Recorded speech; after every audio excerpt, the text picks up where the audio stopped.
पाकिस्तान में उसके main battle tank अल खालिद को लेकर बहस तेज है। सेवानिवृत्त अफसरों, जिनमें लेफ्टिनेंट जनरल तारिक खान शामिल हैं, उन्होंने इसकी तकनीकी क्षमता और भविष्य पर सवाल उठाए हैं। आज हम समझेंगे कि असल में अल खालिद है क्या, इसकी ताकत और कमजोरियां क्या हैं और ये भारत के T-90 भीष्म के मुकाबले कहां पर खड़ा हुआ है।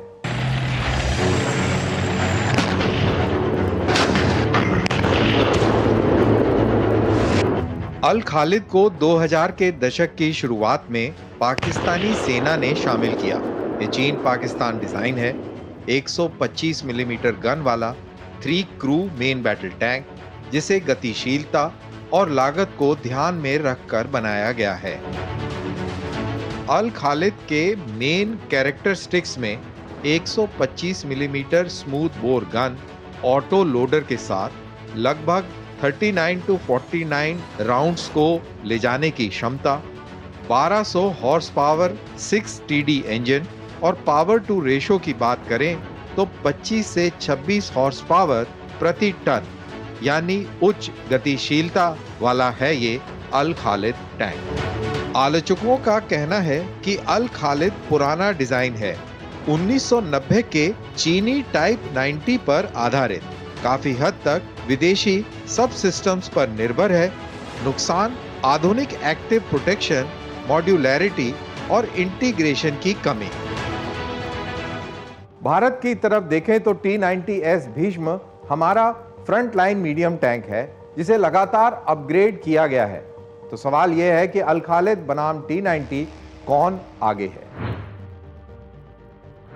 तो आइए अल खालिद टैंक और T-90 टैंक की आपस में तुलना कर लेते हैं। इनके क्या कैरेक्टरिस्टिक्स हैं उनको जान लेते हैं और फिर बाद में जानेंगे कि दोनों टैंकों में से असल में कौन सा ज़्यादा शक्तिशाली है। तो मदद लेंगे हम वीडियो वॉल की और ग्राफिक्स की आपको जानकारी देने के लिए। ये यहाँ पर आपके सामने दोनों टैंक्स हैं। ये अल खालिद टैंक है और ये T-90 भीष्म टैंक है। इनके हथियार और वजन की बात करते हैं तो सबसे पहले वजन अल खालिद 46 टन कैटेगरी के अंदर है और T-90 48 टन का टैंक है, यानी कि T-90 2 टन भारी है। अब इसके हथियारों की अगर बात करें तो दोनों के अंदर सिमिलर पैकेज है हथियारों का। दोनों के अंदर 125 mm की स्मूथ बोर गन लगी हुई है और दोनों टैंकों के अंदर ऑटो लोडर है, यानी कि ऑटोमेटिक गोला जो है तोप के अंदर या गन के अंदर लोड होता है फायर होने के बाद। अब इसके बाद बात करते हैं सेकेंडरी आर्मामेंट की, यानी सहायक हथियार की। तो दोनों टैंकों के अंदर अगर आप ध्यान से देखें, टैंक के टरेट के ऊपर एक मशीन गन लगी हुई है, T-90 के ऊपर भी एक मशीन गन लगी हुई है और दोनों की दोनों 12.7 मिलीमीटर की एंटी एयरक्राफ्ट गन है। लड़ाई के दौरान इस गन का इस्तेमाल लो फ्लाइंग हेलीकॉप्टर्स, लो फ्लाइंग ग्राउंड अटैक एयरक्राफ्ट्स और आज के दौर में ड्रोन्स के खिलाफ इसका भरपूर इस्तेमाल किया जाता है। अब बात करते हैं इंजन की शक्ति की कि इन दोनों टैंकों के अंदर किस प्रकार के इंजन लगे हुए हैं।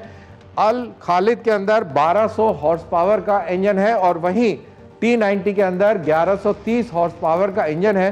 तो यहाँ पर देखा गया कि अल खालिद के अंदर पावर ज़्यादा है और ये बहुत अहम है क्योंकि इससे मोबिलिटी के ऊपर सीधा असर पड़ता है। तो अब बात करते हैं पावर टू वेट रेशो की। दोनों की शक्ति और वजन अनुपात किस तरीके से सामने है। तो ये अल खालिद और इसके अंदर 25 से 26 हॉर्स पावर प्रति टन की शक्ति मिलती है इनके इंजन से और T-90 के अंदर 18.2 हॉर्स पावर की शक्ति मिलती है प्रति टन वजन के हिसाब से। अब बात करते हैं इनकी ऑपरेशनल रेंज की। तो ऑपरेशनल रेंज की अगर बात करें तो अल खालिद की ऑपरेशनल रेंज है 500 किलोमीटर और T-90 भीष्म की ऑपरेशनल रेंज है 550 किलोमीटर, यानी कि ऑपरेशनल रेंज के लिहाज से T-90 अल खालिद से थोड़ा बेटर है। अब इसकी अधिकतम गति क्या है इन दोनों टैंकों की। अगर इन दोनों टैंकों की तुलना करी जाए गति के लिहाज से तो अल खालिद की गति ज़्यादा है, 72 किलोमीटर प्रति घंटे की रफ्तार हासिल कर सकता है और T-90 भीष्म 60 किलोमीटर प्रति घंटे की रफ्तार पर चल सकता है।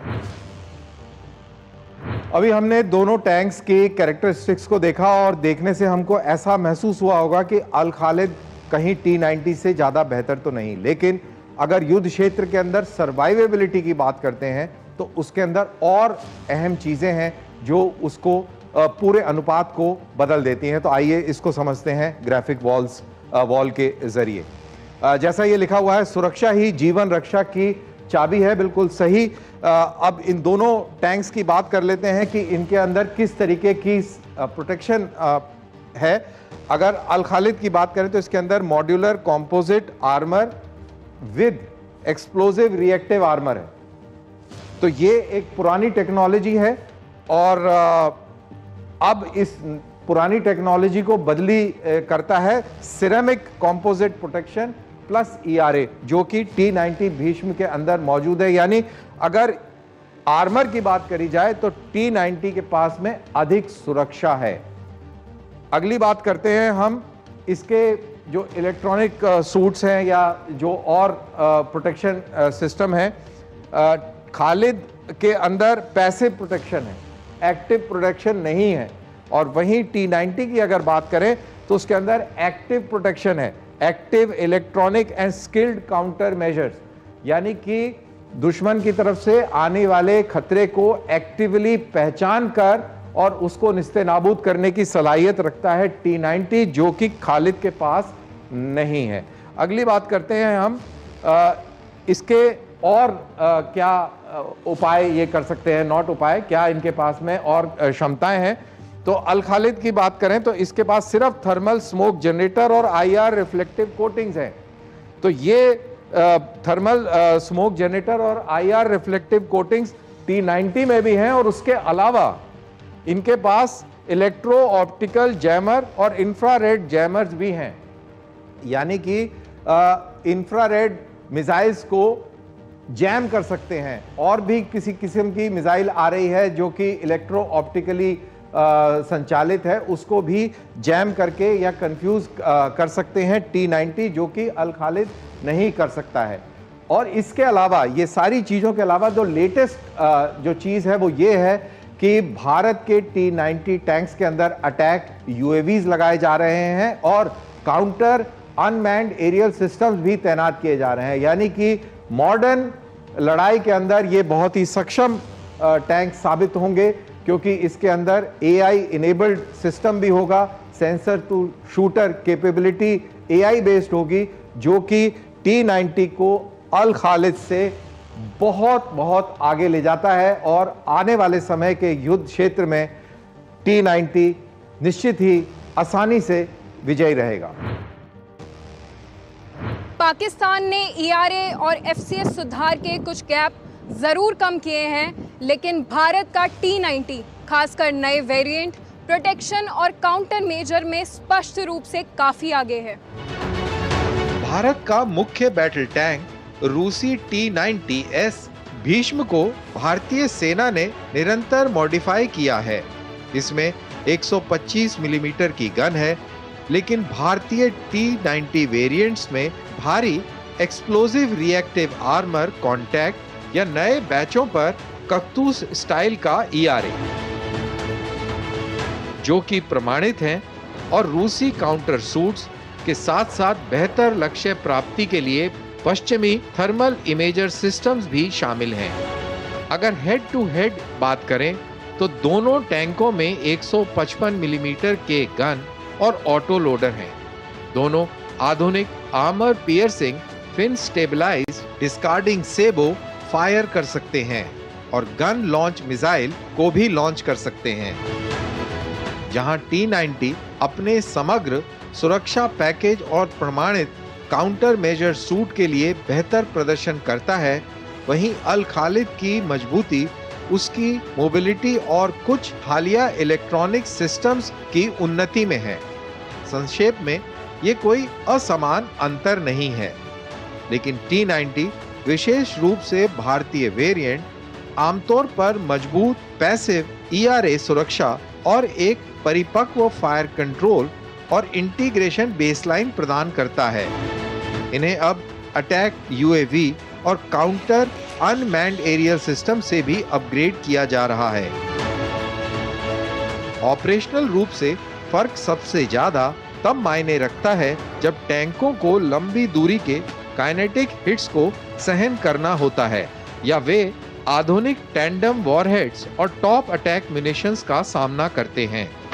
सेंसर्स, ईआरए और एक्टिव प्रोटेक्शन में किए गए उन्नयन ही इस अंतर को कम करते हैं और यही दोनों सेनाएं हासिल करने की कोशिश कर रही हैं। निश्चित रूप से T-90 अपने यूएवी और काउंटर यूएएस के साथ अपने शूटर टू सेंसर लूप में आर्टिफिशियल इंटेलिजेंस के एकीकरण के कारण अल खालिद के मुकाबले काफी आगे बढ़ चुका है। इसलिए पाकिस्तान में उठी बहस केवल प्रतिष्ठा की नहीं है, ये तकनीक, आधुनिकरण और टैंक बेड़े के भविष्य की दिशा का सवाल है। अल खालिद पाकिस्तान के लिए एक बड़ा कदम था, लेकिन क्या ये भविष्य में T-90 भीष्म के सामने टिक पाएगा या अपग्रेड्स पर निर्भर करेगा?